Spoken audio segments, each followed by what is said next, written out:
Mishpacha Yechara, chères auditrices et auditeurs, nous allons aborder à présent une paracha la plus terrible de toutes les parachiotes. La rencontre entre Yehuda et Yosef qui mange la vie de Binyamin, leur frère. Mais auparavant, je tiens à dire l'actualité de notre date historique, c'est que nous avons abordé déjà le mois de Tébet, Nachon. Et le mois de Tébet, il y a un jeûne, le 10 Tébet, qui nous est rapporté par le prophète Ézéchiel d'ailleurs, qui a reçu un message divin selon lequel Nabuchodonosor, Imachemo, a mis le siège sur Jérusalem, Nachon. Et le prophète Ézéchiel, lui, raconte, c'est à cause de nous. C'est la première fois, pas c'est la première fois, c'est la seule fois où je vois que dans une religion comme la nôtre, que Dieu la bénisse, on ne nous rapporte pas les choses les plus belles, même les choses les plus affreuses, Nachon, les plus terribles de notre histoire. Et c'est ça qui fait que moi j'ai la émouna dans notre Torah et dans notre Tanakh et dans notre Bible, Nachon, parce qu'on nous raconte même les choses. Si tu veux faire tchouva, eh bien c'est justement pour rappeler quels sont tes péchés, etc. C'est l'enjeu, on va le développer, qu'il y a entre Yosef et Yehuda. Que Yosef, il s'appelle comment? Yosef Hatzadik, hein? C'est celui qui lutte contre le Yetzirara et il écrabouille le Yetzirara. Jamais il a fait un péché, même devant une belle femme, entre guillemets, comme Madame Poutifar, Nachon. Alors que Yehuda, lui, il tombe dans le péché, il faut dire la vérité, c'est dans la même paracha de Vayeshev, et malgré tout, il dit Tzadka Tamran Mimeni, il reconnaît sa faute, c'est le Baal Teshuva, Nachon. Alors, donc, Ezekiel nous enseigne que on doit jeûner ce vendredi d'ailleurs, parce que c'est le début du siège. Et on nous raconte là-bas, et c'est dans le chapitre 37, on nous raconte là-bas que le pauvre Ezekiel, Ben Bouzi d'ailleurs, on l'appelait fils de Bouzi. Qu'est-ce que ça veut dire Bouzi? Bouze. Les gens se moquaient de lui. Tu te rends compte, un prophète? Il n'était pas le seul. Nachon? Pour te dire comment les anciennes générations étaient terribles. À tel point que Akadosh Baruch Hu, il avait demandé, tellement il s'était affaibli, le prophète Ézéchiel, qui est un homme assez courageux quand même, il lui a dit, tu vas dormir, tu vas t'accoucher par terre pendant 390 jours du côté gauche, tu entends? Et après 40 jours du côté droit, pour montrer la situation dans laquelle le représentant divin du peuple juif comme Ezekiel était arrivé à un degré où il était complètement aplati. D'accord? Et c'est là qu'il donnait toutes ces prophéties. Néanmoins, le Hachamim, ils ont dit que, comme a dit le prophète Zacharie, Kadosh Baruch Hu, il va transformer tous les jeûnes qu'on a, le jeûne de Tcha'bab, du 17 Tammuz et de Gedalia et tout, il va les transformer, les Sasson ou le Simha. Ça veut devenir des jours de joie.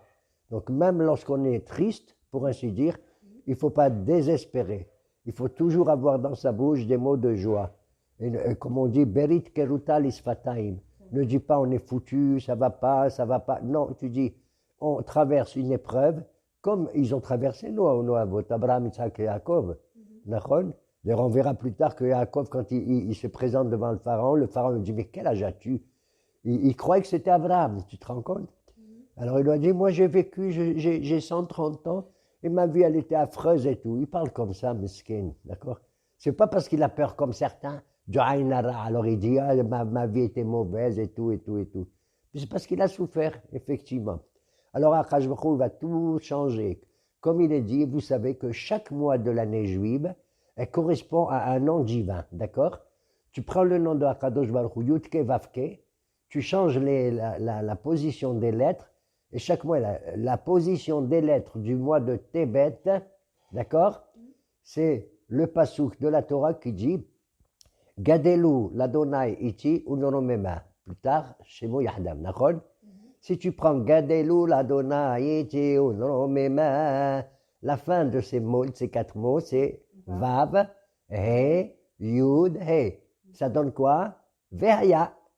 Or, il est dit que Ve'aya, quand tu racontes une histoire en hébreu, tu dis Ve'aya, ça veut dire Eno Ela la chance Simha.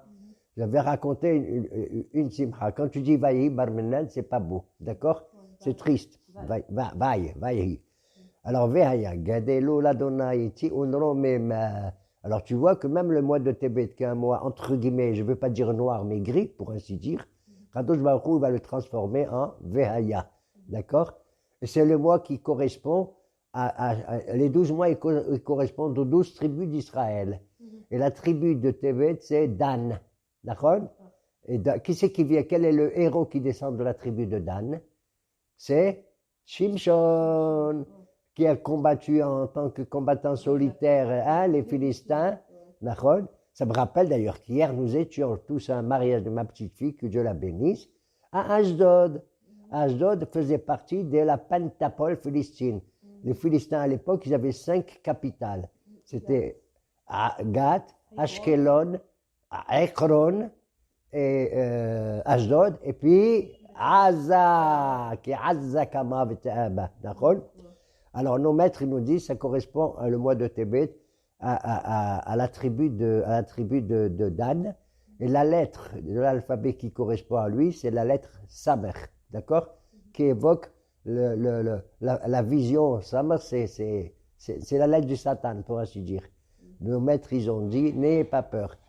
Kadosh Baruch Hu, il nous a dit, Barachi Serara, c'est moi qui ai créé le Serara.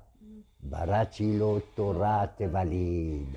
Mais je lui ai donné comment on lutte contre le Serara grâce à la Torah qui est une épice. Qu'est-ce que ça veut dire Tfalim? Une épice.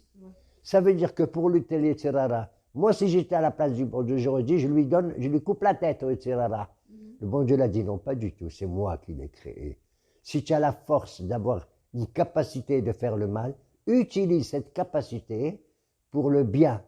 Tu comprends? C'est comme un plat. Tu as cuisiné, le plat il est fade, il n'est pas agréable et tout. Qu'est-ce que tu mets?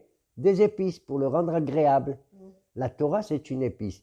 Et c'est comme ça qu'elle transforme Barmenen, le poison, en remède, en médicament. D'ailleurs, c'est comme ça qu'ils font certains médecins, tu sais. Ils prennent des plantes médicinales qui sont pas bonnes à manger, Barmenen, elles sont amères, elles sont tout ça. Et ils les travaillent et tout, que Dieu les bénisse. Quand je vois un médecin, quand je vois un savant, il faut faire une bracha, tu sais. Kadosh Baruch Hu, il a donné la chokhma à cet homme-là. L'Ibn Adam. Et si c'est un juif, un madame juif, tu dis l'Ire'av à ceux qui le craignent. Mais il faut bénir même un savant qui est goy. D'accord? Alors voilà comment ce mois de Tébet, il faut l'appréhender et l'envisager dans le bien et dans le meilleur Be'ezrat Hashem. Grâce à tous ceux qui étudient la Torah, qui travaillent, qui développent notre pays ici, Eretz Israël. Et voilà pourquoi, même si je suis pas triste, mais quand même, aborder cette paracha de Vaïgash, qui est la rencontre entre Yehuda et Yosef, étant donné que Yosef, il avait caché et l'argent et le gavia et de Binyamin dans son sac, et qui va prendre Binyamin comme Aïbed. Et le seul qui va prendre la défense de Binyamin, le pauvre, c'est qui? C'est Yehuda. Vaïgash est la Yehuda.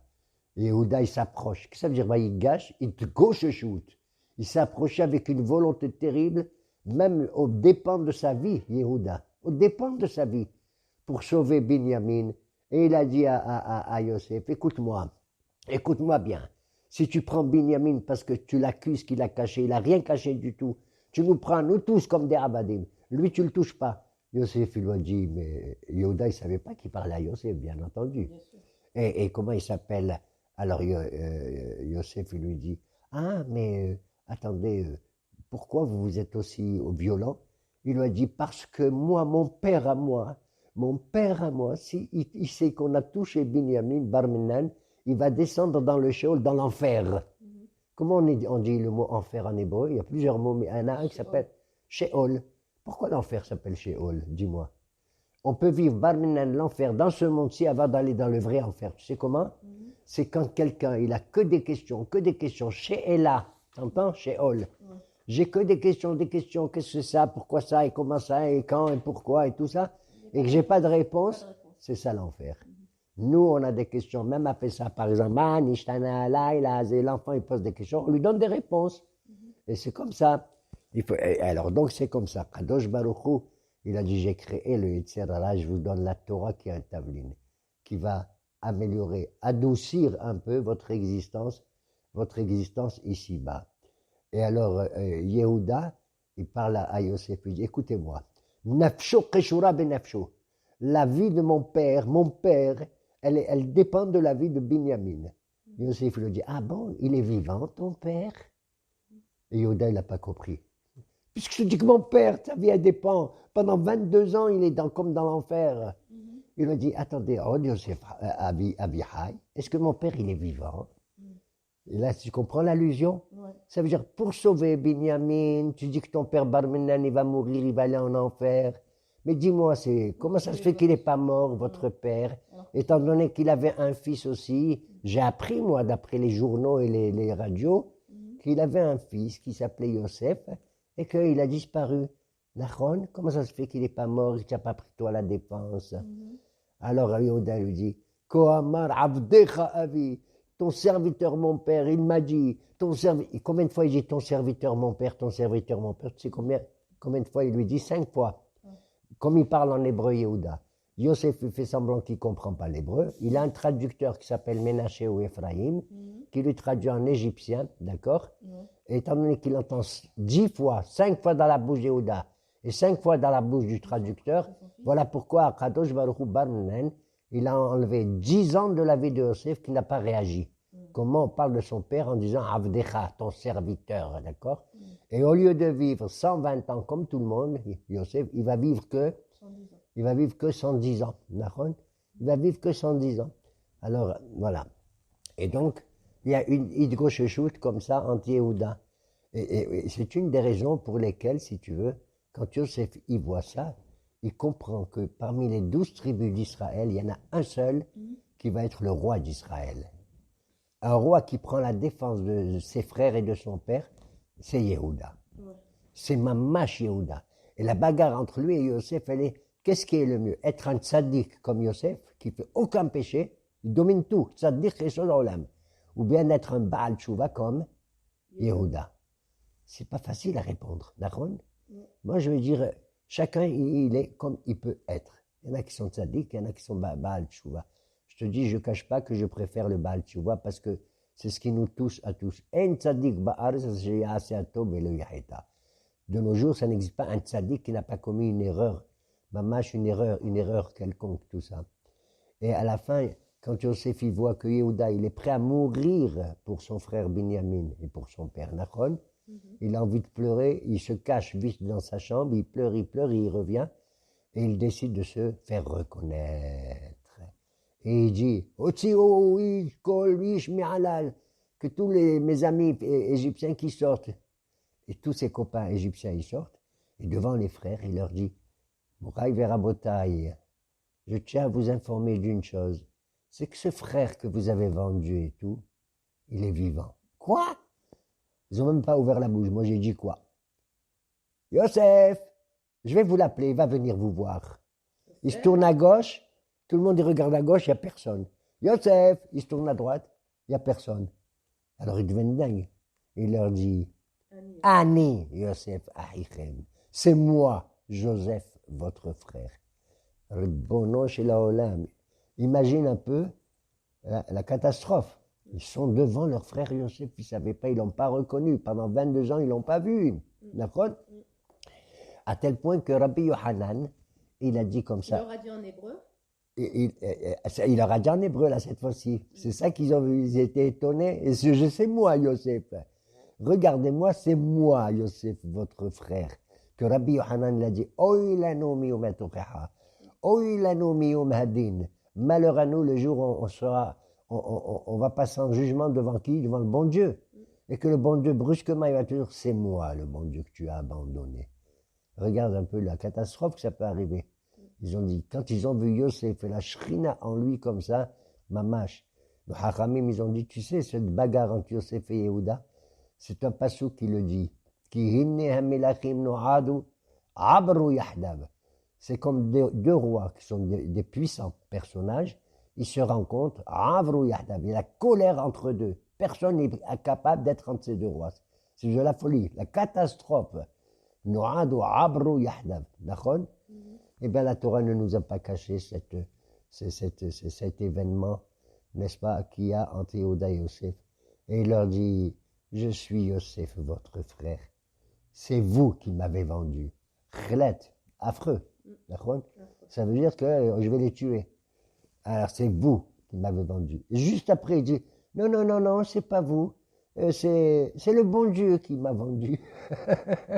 Yani, j'accepte tout ça, ça vient de Akadosh Baruch Hu. Alors il dit, le bon Dieu, le bon Dieu. Oui, vous avez pensé me faire du mal, hein? Le bon Dieu, il a transformé le ra, le mal, en tov.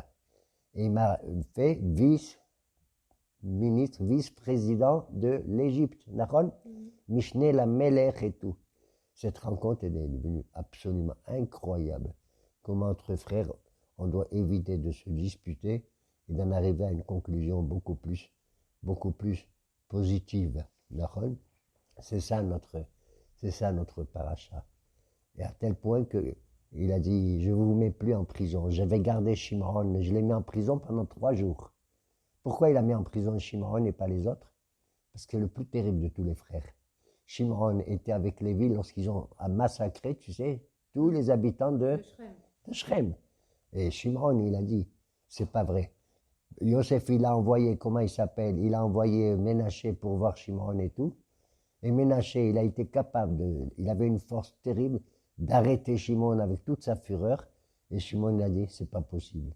C'est un type qui me gagne, ça veut dire qu'il est le descendant de mon père. De Yaakov Avinu. Regarde comment il y a un dénouement comme ça.